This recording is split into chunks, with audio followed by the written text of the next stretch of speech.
Olá, boa noite, Salete. Boa noite também, Márcio, Gustavo. Boa noite, Adriana Dantas. Olá, Tuca, Magda e o nosso querido companheiro Paulo Henrique. Boa noite para todos vocês. Que prazer e satisfação. Boa noite também. Paulo. Se tem um professor, sou eu não. Boa noite, Valdete. Seja muito bem-vinda. Olá, Amanda. Boa noite. Muita paz e energia para todos vocês aí. Olá, Cecília e Reinaldo, boa noite também. Boa noite, Wagner. Olá, Ana Cristina, boa noite. Boa noite, Rosângela, Márcia, Cirilo e o Paulo, boa noite para vocês.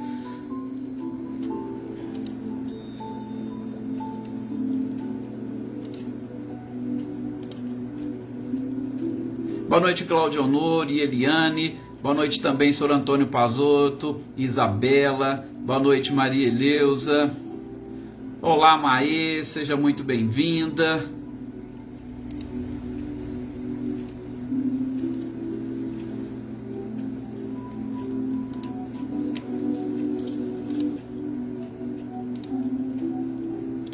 Maria Senhora, seja muito bem-vinda também. Sou Luiz Alberto, boa noite.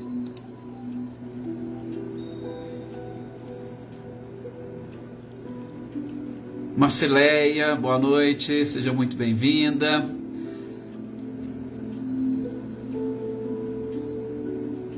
Adriana Varenga, boa noite. Boa noite, Paulo Witter.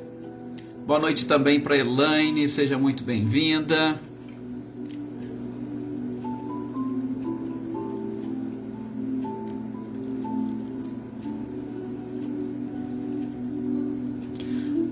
Boa noite, Andréia Vieira. Nelson Neves, boa noite, seja bem-vindo. Boa noite também para Célia, para Maria Aparecida Moraes. A gratidão, como sempre, é nossa, Wagner. Sirlene, boa noite, seja muito bem-vinda.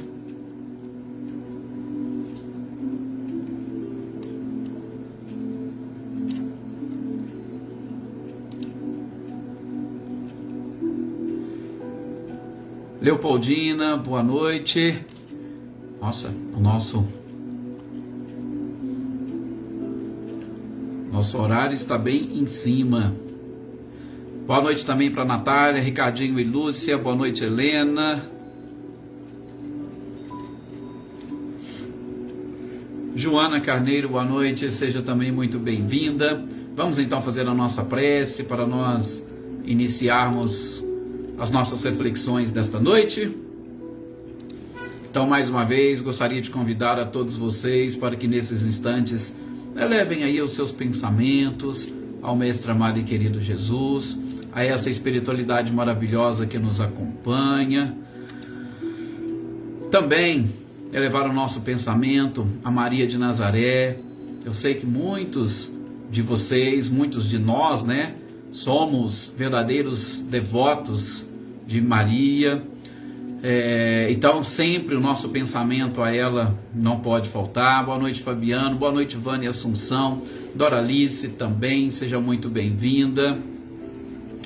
Então que nós possamos nesses instantes, olá Lídia, elevando o nosso pensamento, pedir a permissão para iniciarmos os nossos momentos de reflexão da noite de hoje. E a palavra do momento deve ser sempre gratidão, que todos nós estejamos sentindo a gratidão dentro do nosso coração por todas as oportunidades. É interessante quando nós passamos a estudar a gratidão, sobretudo sob o enfoque de Joana de Ângeles, que ela fala para nós sobre os níveis de gratidão. Muitas das vezes agradecemos pelas coisas que nós recebemos, é fácil, é até simples, e mesmo assim tem muitas pessoas que ainda não conseguem. Mas nós precisamos avançar o nosso estágio de gratidão para exatamente sermos gratos a Deus por determinadas coisas e tragédias que não nos acometem.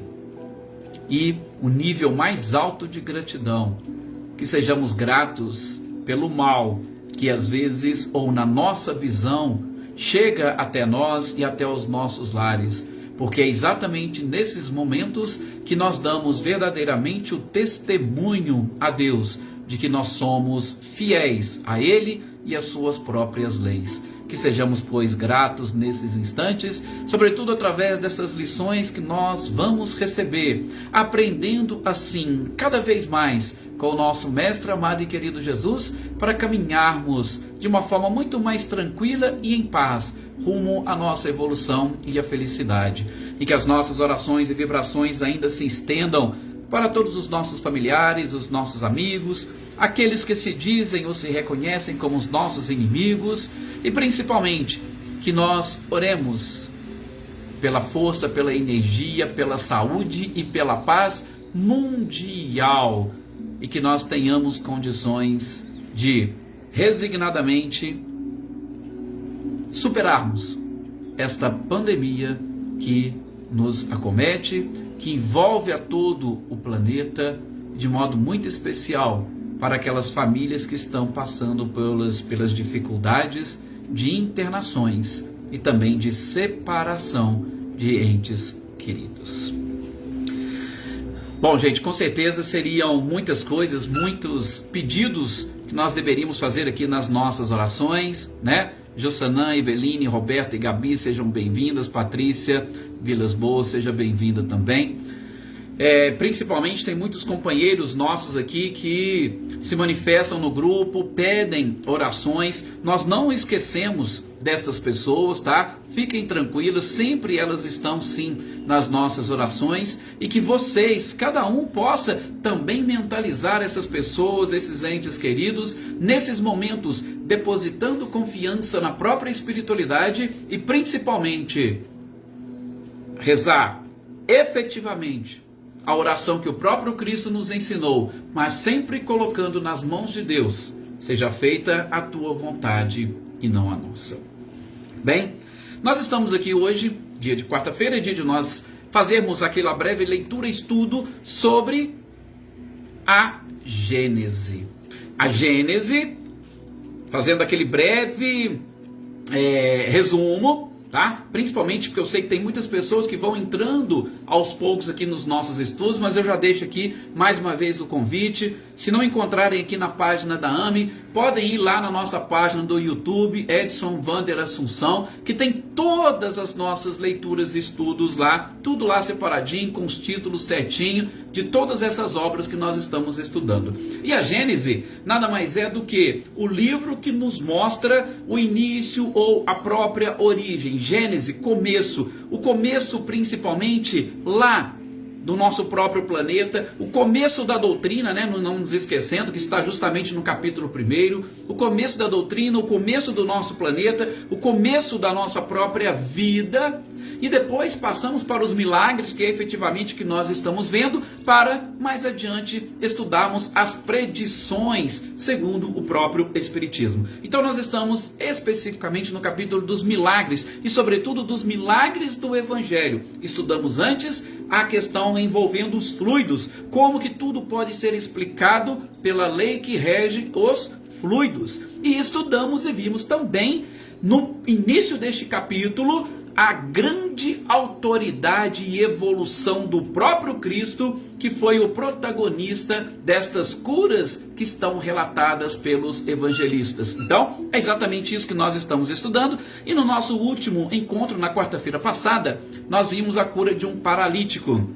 É interessante como Kardec chama a nossa atenção, não para a cura propriamente dita, mas em especial ele nos chama a atenção para a frase que Jesus utilizou e que de alguma forma escandalizou os escribas e fariseus que estavam ali presentes, porque eles não admitiam. Como que Jesus poderia dizer: teus pecados te são perdoados? E o próprio Cristo os repreendeu. Seria mais fácil dizer: levanta-te e anda? Por que eu não posso dizer: teus pecados te são perdoados? Mas é exatamente porque eles desconheciam a autoridade moral do Cristo. Eles desconheciam a dupla vista, que era exatamente uma das grandes características do próprio Mestre, onde ou através da qual ele via e enxergava no interior da própria pessoa. E eu poderia dizer com muita tranquilidade, tanto no interior físico como um verdadeiro raio-x, assim também como no interior espiritual, que é expressado na nossa própria aura, na nossa própria vibração. E Jesus identificou, como nós vimos no nosso último encontro, o fim daquele processo. Que processo? O processo de perdão. Processo de perdão e processo de auto-perdão, que a gente estudou um pouquinho lá no livro O Céu e o Inferno. E quando nós chegamos ao final deste perdão, que fecha-se o ciclo com aquilo que chamamos de reparação, nós não temos mais a necessidade de experimentarmos dor e sofrimento, porque as lições foram assimiladas. O ensinamento foi apreendido e a gente retoma exatamente o caminho de onde nós não deveríamos ter saído, que é exatamente o caminho que nos leva direto à perfeição e à própria felicidade. Então, quando Jesus vira para as pessoas e dizem: teus pecados te são perdoados, ele simplesmente avisa: olha, você fechou o ciclo do perdão. Daqui para frente não tem mais problema. Agora, não peques mais. Por quê? Porque se você praticar algum ato, esse ato gerar alguma consequência, automaticamente você, para despertar ou para se arrepender, vai precisar de passar pelo sofrimento e depois ter que reparar o seu erro para ir fechar o ciclo novamente. Tá vendo o que seria? Por que é interessante aquilo que Jesus dizia: vá e não peques mais? Por quê? Porque a cada novo erro, a cada novo equívoco, mais uma vez, você vai ter que passar pelo ciclo do perdão. Então, quando Jesus diz: teus pecados te são perdoados, ele exatamente estava falando e ensinando isso para nós. Boa noite, Andréia Dantas. Boa noite também, Elson. Boa noite, Adaí. Seja muito bem-vinda. Gente, hoje a gente vai falar, inclusive, vocês se lembram, se recordam, que eu disse que nós complementaríamos um pouco daquilo que nós falamos no encontro passado com o episódio envolvendo Jesus de hoje, que é a cura dos 10 leprosos. Só para fazer referência, vocês vão ver em alguns livros, inclusive vão estudar em alguns livros doutrinários, tá? Às vezes da própria FEB ou de outras editoras, que eles fazem aquela referência e principalmente fazem uma ligação de um episódio de um episódio narrado por Marcos, onde se fala na cura de um leproso.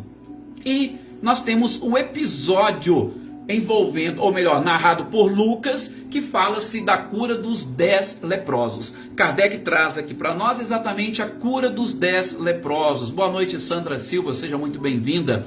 A cura dos 10 leprosos. E rapidamente conta-se a passagem que Jesus estava ali quando se aproximava de uma aldeia, de longe, porque eles não poderiam se aproximar. Um grupo de leprosos, eram 10, o abordaram de longe, porque não poderiam se aproximar, e pediram: Jesus, nos cure.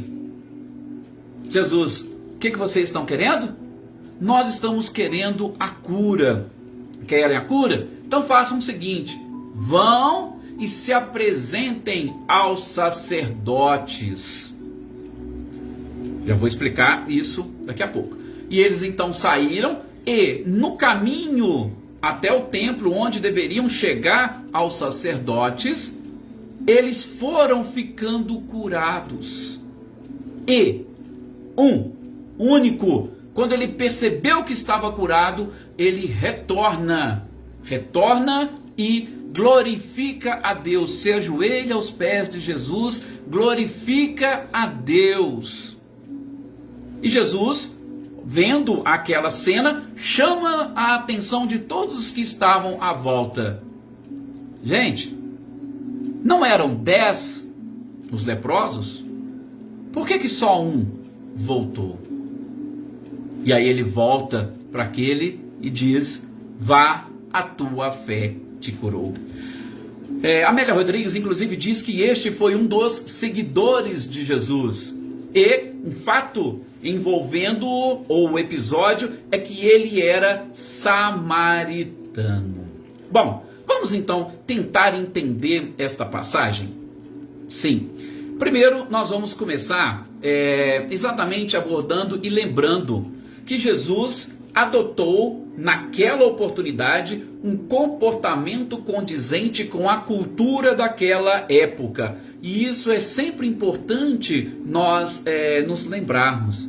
Está aqui o nosso querido amigo Paulo, que sempre tem feito lives fantásticas aqui com esses especialistas na cultura judaica, né? Jorge Elahá, Mordecai, mais Severino Celestino, que gostam sempre de lembrar isso. A cultura daquela época era muito importante para nós entendermos esses episódios, porque Jesus disse naquele momento: vá e se apresentem aos sacerdotes. Mas espera aí, não era Jesus quem curava? Por que Jesus pediu para que eles se apresentassem aos sacerdotes?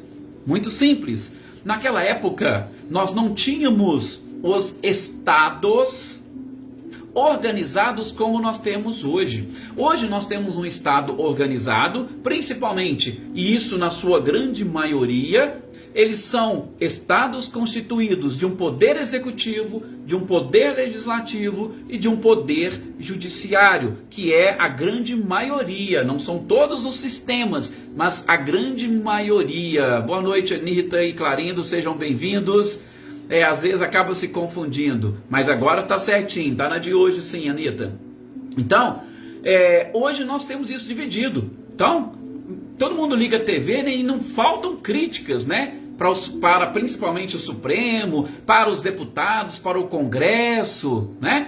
Então, e a gente tem o próprio executivo, que está aí, o presidente. Naquela época, gente, não existia isso. Naquela época, os estados não eram todos e devidamente organizados. O povo judeu, por exemplo, eu não vou ficar aqui falando de todos, eles viviam aquilo que nós podemos chamar de uma teocracia. Também não vou descer a minúcias disso não. Por quê? Porque ali era Deus que era o responsável e o rei do povo, e Deus escolhia principalmente aqueles que seriam seus representantes, e esses representantes estavam exatamente na pessoa dos sacerdotes, que exerciam todas as funções necessárias para reger uma nação. Então, nós vamos encontrar nos sacerdotes determinados comportamentos de legisladores, nós vamos encontrar nos sacerdotes de executivos, administradores, e também eles eram responsáveis pelos julgamentos. Então os sacerdotes reuniam em si o poder judiciário, o executivo e o legislativo.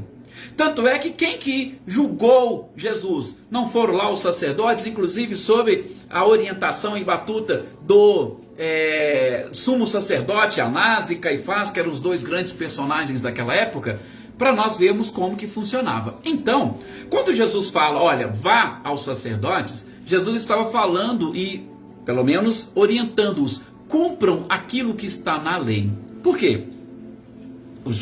As pessoas, ou aquele povo, submetido às próprias legislações, e sobretudo a legislação mosaica, eles tinham, por exemplo, quando se adoeciam, tinham que se apresentar aos sacerdotes para que os sacerdotes identificassem, olha, não, realmente você está com a doença. Que doença é essa? Ah, não, essa doença é uma doença contagiosa, é a lepra. Então vocês se afastem das pessoas. E tinha inclusive uma metragem que eles deveriam respeitar, que eles deveriam obedecer, exatamente para que não incomodasse os outros. E eram os próprios sacerdotes quem faziam isso.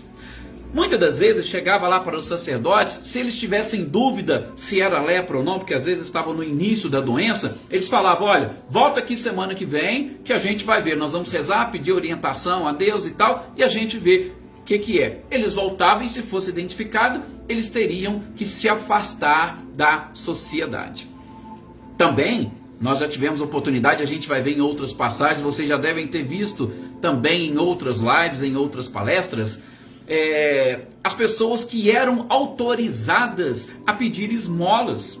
Não era qualquer um, eram sacerdotes que liberavam, e inclusive eles tinham, uma capa, olha, está aqui, você tem a capa, através dessa capa, você está autorizado a pedir esmolas. Inclusive tem uma cura, né? Onde o que o mendigo faz? Opa, tirou a capa, abandonou a capa dele e foi embora. Ele estava o quê? Renunciando a esse poder e a essa outorga que os sacerdotes concediam para que ele pudesse pedir. Então, os sacerdotes eram quem controlava tudo isso. E como eles eram considerados leprosos e tinham que viver afastados, eles, quando Jesus falou, vá até os sacerdotes, exatamente para que, chegando aos sacerdotes, os sacerdotes vissem que eles estavam curados, eles entrariam para o livro dos curados e eles poderiam conviver normalmente em sociedade. Eles poderiam conviver com as pessoas. Então o que Jesus fez? Olha, já que os sacerdotes são os responsáveis, ou é a vigilância sanitária de hoje, então vocês vão lá para que a vigilância sanitária libere vocês para conviverem ou retornarem no convívio à sociedade. Só que é claro, Jesus já estava antevendo, Jesus já sabia o que aconteceria, Jesus identificou ali naquelas pessoas o momento e a oportunidade de mais uma vez glorificar a Deus e aproximar as criaturas do próprio Criador. Só que, como nós vimos, durante esse trajeto, apenas um retornou. E interessante porque esse um que retornou era samaritano. E o que eram os samaritanos? Os samaritanos eram aqueles que, de uma certa forma, não concordavam muito com aquilo que os próprios sacerdotes determinavam e, portanto, não estavam necessariamente obrigados a respeitar aquela própria legislação. Mas ele, junto com os outros, estava, opa, eu também vou lá me apresentar aos sacerdotes. Só que quando ele viu que ele foi curado, opa, mas não foi o sacerdote que me curou? Então deixa eu voltar e agradecer ao próprio Cristo. Samaritano, os outros todos eram judeus. Boa noite, Sandra Cesário, seja muito bem-vinda. Olá, Johnny Cruz, boa noite, seja bem-vindo. Deixa eu só ver aqui o que você colocou aqui.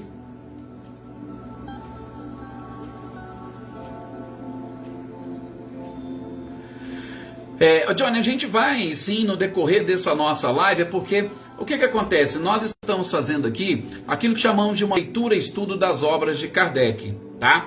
Então, são exatamente pontos e tópicos que Kardec aborda.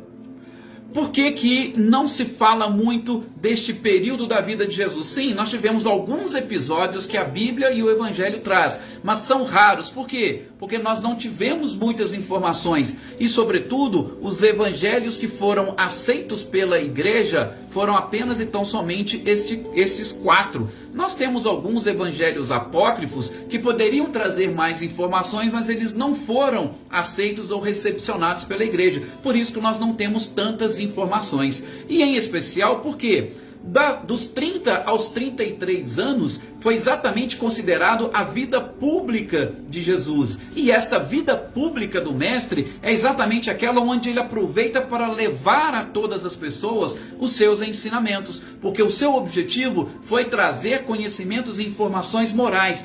Foi proporcionar um casamento da criatura com o Criador. Então, a parte da sua infância, nós temos poucos episódios narrados pelos próprios evangelistas, principalmente Lucas, que teve contato com Maria, que relatou algumas coisas para ele, mas o principal e o que mais nos interessa, aquilo que o Kardec realmente se preocupou, foi exclusivamente esse período da vida pública do próprio Cristo.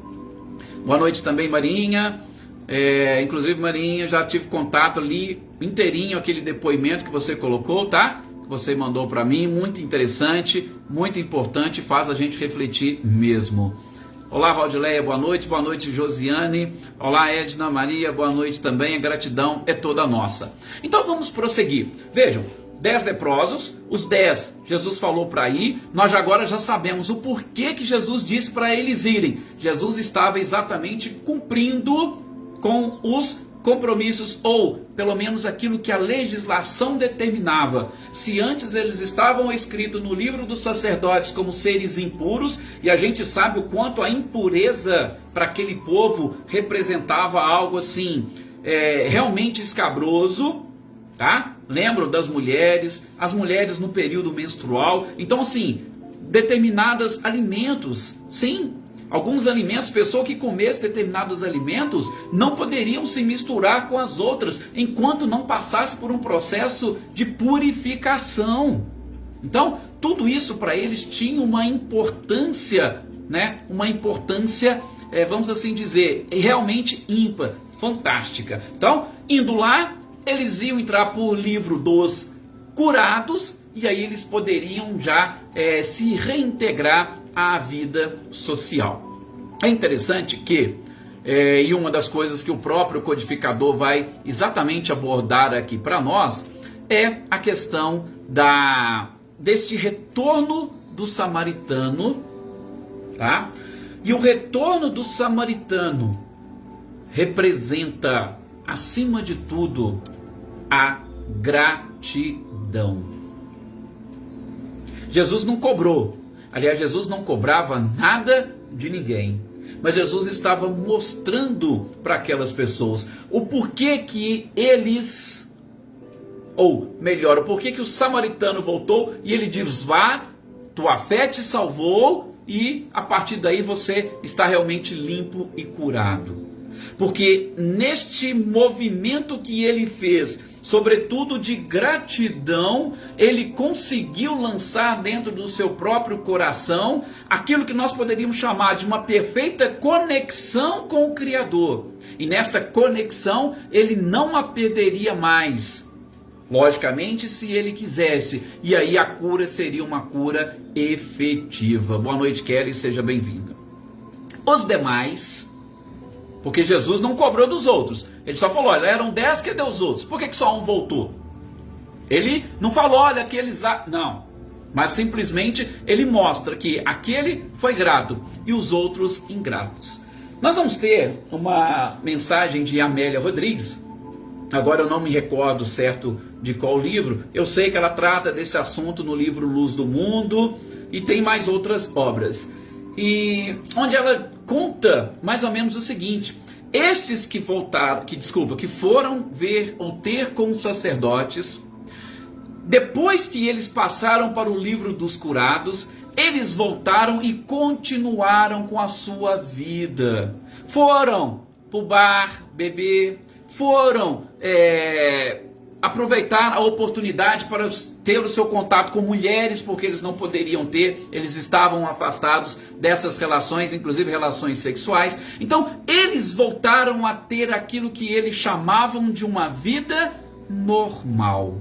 Enquanto o samaritano, que não era obrigado a cumprir os preceitos da lei mosaica, ele volta para agradecer. Mais uma vez, Jesus se fazendo ou mostrando às pessoas o que é este nosso planeta, o que são cada um dos povos e principalmente a tal da discriminação que infelizmente a gente tem enfrentado muito na atualidade, não significa nada, principalmente perante o Criador.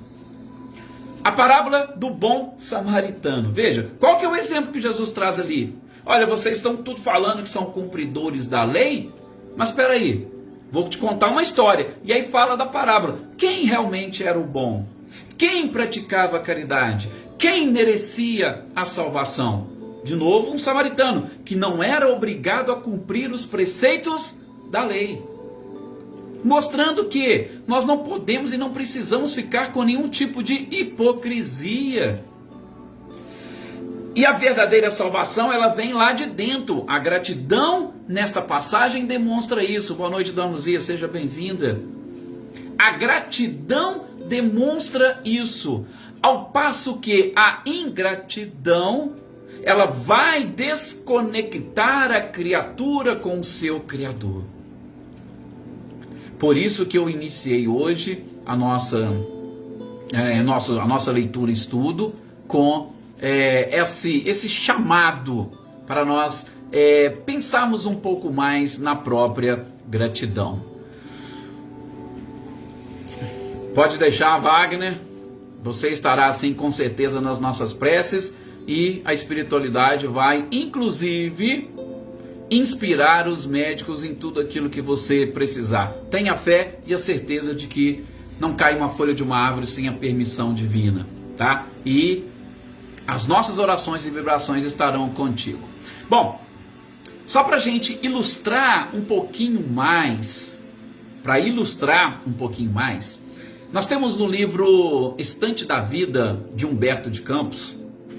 E Humberto de Campos, no capítulo 32, ele vai contar a história. Prestem atenção para vocês verem a similitude desta passagem dos 10 leprosos, para nós conseguirmos entender o que Kardec quer dizer e principalmente por que ele chama a atenção para a gratidão. E principalmente, vamos tentar identificar nós e a nossa sociedade nesta passagem de Humberto de Campos. Ele diz o seguinte: 4 pessoas estavam num hospital internadas. Veja, para esse momento de pandemia, não poderia ser um exemplo melhor, né?